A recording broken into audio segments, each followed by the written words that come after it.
Bien, écoute, merci Frédéric pour ton invitation et merci d'être venus si nombreux de tous les pays.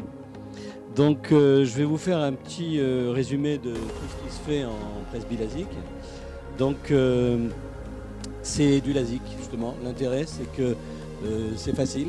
Alors il faut rappeler quand même le temps où on disait que le LASIK c'était 90% de découpe et 10% de laser excimer. Pour ceux qui font ça depuis longtemps, on se rappelle peut-être de cette phrase. La découpe avait l'air très compliquée. Bon, maintenant, c'est vrai qu'avec l'amélioration des microkératomes et des femtosecondes, on peut considérer que le LASIK, maintenant, c'est 1% de découpe et 99% de laser. Et tout tourne autour de la photoablation. Alors, le problème, il faut en tenir compte, c'est l'œil sec, qui peut modifier dans les premières semaines le résultat. Et il faut savoir être patient. Et donc, le presbyLASIK ou LASIK multifocal ou LASIK bifocal ou LASIK presbycie s'adresse à tous les patients presbytes, bien sûr, et aussi ceux qui ont d'autres défauts, d'autres amétropies surajoutées. Donc de l'hémétrope, en passant par le myope, l'hypermétrope. Et tout ça presbyte. Alors, la FDA n'approuve que les cas de monovision, comme on vous l'a dit tout à l'heure. Il faut savoir que pour la détermination de l'œil dominant, c'est pas toujours facile. Et on peut parfois se tromper. Alors chacun a son test pour faire la détermination de l'œil dominant. Et en ce qui concerne donc la modulation de la sphéricité, vous voyez qu'on passe d'une cornée oblate quand vous faites par exemple un traitement myopique où le facteur Q devient positif, à une cornée prolate quand vous avez un facteur Q qui est compris entre 0 et moins 1, et on parle d'hyperprolaticité quand vous êtes au-delà de ce chiffre. Alors, chez l'hypermétrope, voilà ici, pour commencer, un petit profil de ce que l'on veut obtenir. En rouge, c'est le profil qu'on veut obtenir, et en bleu ciel, la cornée initiale. Et je vous rappelle qu'à chaque fois que vous faites un traitement, comme nous sommes en photoablation, c'est de la soustraction de matière, il n'y a pas d'élévation altimétrique du point le plus haut de la cornée. Alors, il faut faire attention donc au centrage qui n'est pas toujours facile, surtout quand les traitements sont multiples, les traitements sont combinés. Et attention également à la détermination de l'angle kappa. Alors, rappelons également que lors de l'accommodation, je vous rappelle ce que vous connaissez tous, la synergie accommodation-convergence-myosis. Et l'accommodation cristallinienne entraîne, on va sûrement en reparler, myopie, négativation du facteur Q et négativation des aberrations sphériques. Alors, la sphéricité, une seule diapo, puisque je pense que tout le monde va en parler. Le A privatif, A sphérique, la surface n'est pas sphérique, ce n'est pas une sphère. Donc, pour parler maintenant rapidement de quelques aberrations, ici c'est un OrbScan. Vous voyez qu'on peut faire une petite simulation. Et vous voyez que là, quand on a enlevé toutes les aberrations de degré 2, alors retenez juste degré 2, 3, 4. Le degré 2, c'est les défocus, myopique ou hypermétropique. Le 3, il faut retenir l'acoma ou l'astigmatisme. Et le 4, dans cette machine, l'OrbScan, donc on met toujours la lettre Z, parce que ce que vous voyez là, c'est des polynômes de Zernicke, mais ce n'est pas la peine de connaître la formule. Donc il faut retenir le Z400, qui est l'aberration de sphéricité. Pourquoi c'est très important? Parce qu'à chaque fois, on parle d'aberration sphérique, il faut savoir de quoi on parle. Donc j'ai rajouté ici en bas à droite, vous voyez la coma, parce qu'un petit degré de coma peut parfois aider dans un traitement presbyte en cas de décentrement. Alors, pourquoi je voulais vous montrer cette diapo? C'est que quand vous faites un traitement myopique, on fait ça quand même depuis longtemps, la cornée étant plus courbe au centre qu'en périphérie, quand vous ablatez au centre, vous transformez ici, c'est très schématique, la cornée en sphère. Donc vous voyez, vous avez ici une cornée complètement sphérique. Et qu'est-ce qui se passe sur le plan des rayons? Les rayons centraux, au niveau de la correction de la zone optique, vont se focaliser sur la cornée, comme vous voyez des rayons rouges, mais les rayons de périphérie, puisque vous n'avez pas touché à la périphérie, sinon vous ne feriez que amincir la cornée, il faut bien changer le rayon de courbure antérieur par rapport au rayon de courbure postérieur, comme une lentille de contact, et voilà pourquoi les rayons périphériques se retrouvent en arrière. Et donc, quand on regarde ce Point Spread Function, le PSF, c'est-à-dire l'image d'un point sur la rétine, vous voyez, ces cercles concentriques, c'est une aberration sphérique. Seulement, c'est une mauvaise aberration sphérique. C'est ce qui donne des halos et des problèmes de vision nocturne pour les myopes, qu'on ne veut pas obtenir quand on opère un myope de forte puissance. Donc, cette aberration sphérique positive est délétère. Alors, qu'est-ce que l'on veut dans notre traitement de presbytie? Ce que l'on veut, c'est avoir une aberration sphérique négative au contraire, donc dans l'autre sens. Et schématiquement, comme je vous ai expliqué tout à l'heure, quand vous faites un traitement, comme c'est photoablatif, le point central de la cornée n'a pas bougé, mais vous modifiez en fait les rayons de courbure par ablation, par soustraction de tissu. On ne fait jamais d'addition de tissu, ou on ne fait plus de thermokératoplastie qui scrunchait le collagène pour entraîner, ça ne se fait plus pour entraîner une augmentation de courbure de la cornée. Je vais juste vous dire une diapo sur l'intracorps tout à l'heure. Donc vous voyez ici une cornée qui a été multifocalisée, et ce que vous avez voulu entraîner pour avoir, après avoir corrigé l'amétropie, donc entraîner une hémétropie en vision de loin. Ce que vous voulez pour avoir la correction de la presbytie, vous voulez avoir des aberrations sphériques négatives qui vont vous entraîner augmentation de la profondeur de champ et vision de près. Donc on ne fait jamais de cornée vraiment bifocale. Il n'y a pas deux foyers, c'est des foyers multiples par création de ce profil. Alors, chez un hypermétrope, c'est assez compréhensible d'avoir ce profil cornéen. Et alors, on peut se dire, tout le monde sait que quand on opère un hypermétrope de plus 4 ou plus 3, on obtient une pseudo-accommodation.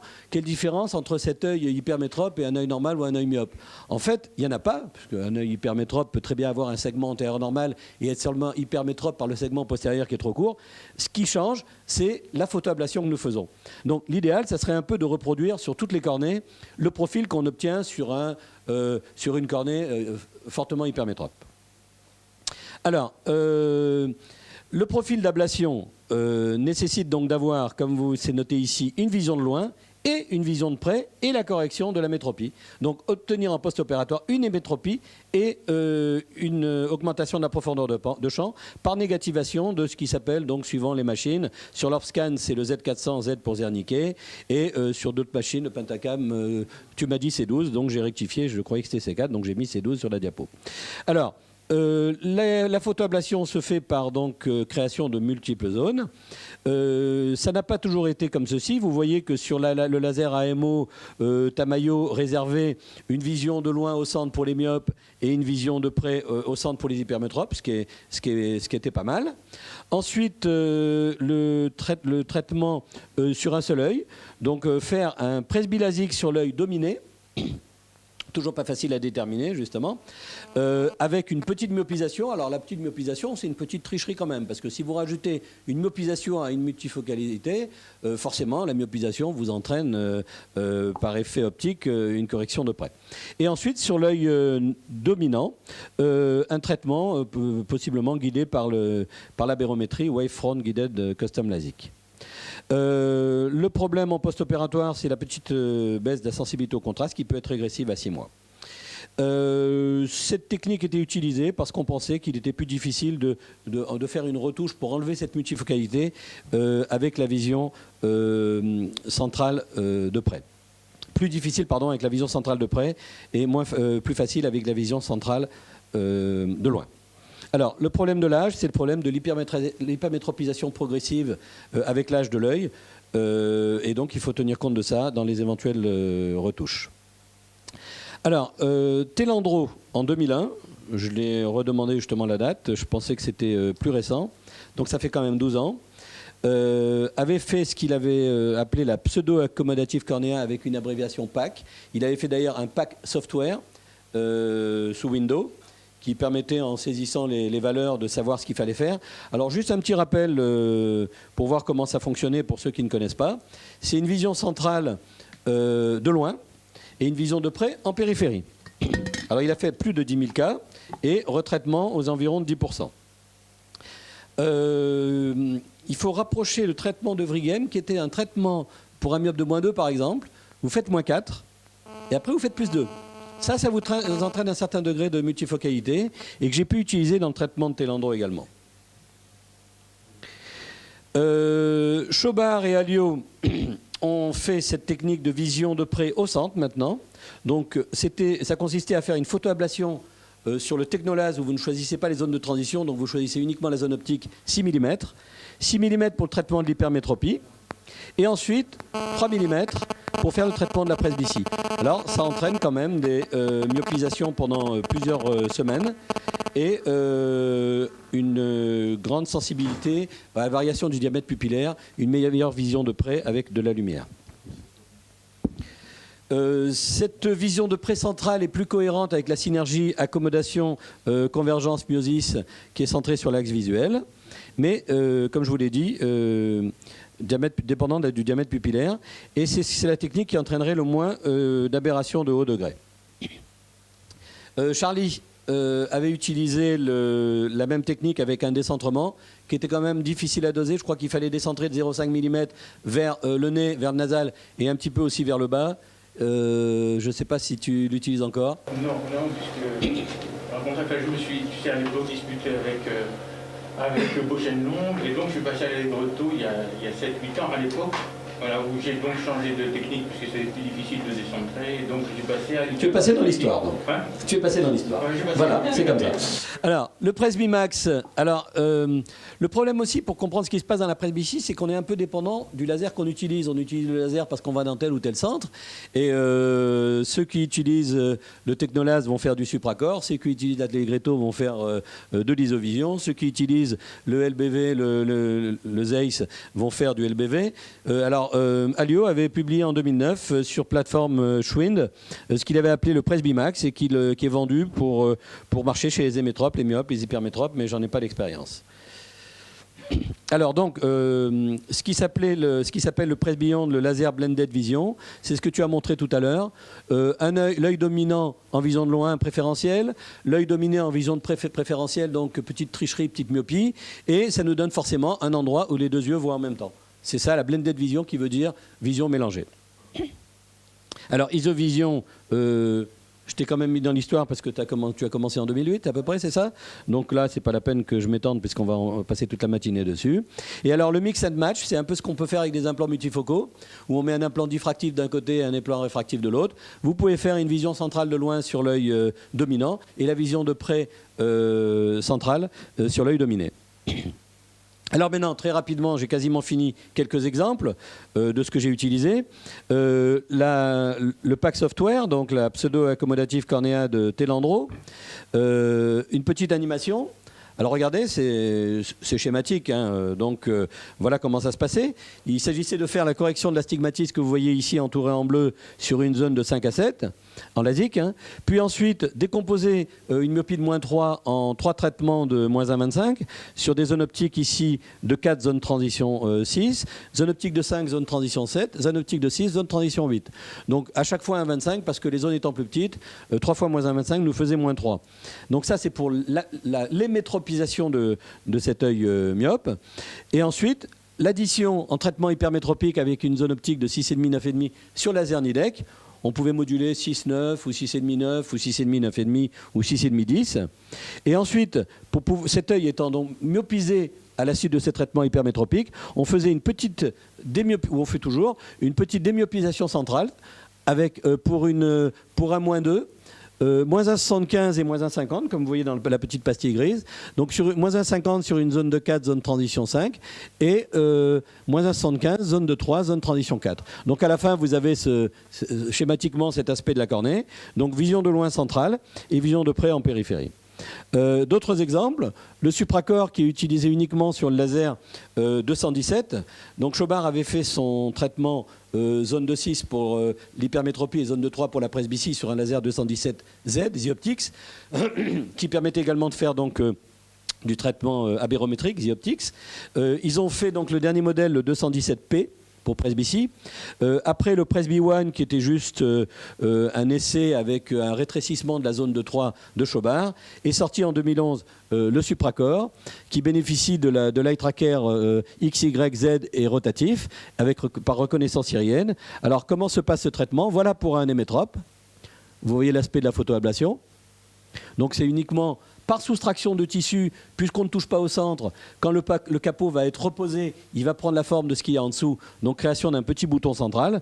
Le secret un peu de ce supracor, c'est un traitement Alio-Chobard rétréci à 1,5, 1,7 mm au lieu de 3 mm, qui permet de diminuer la gêne en vision de loin.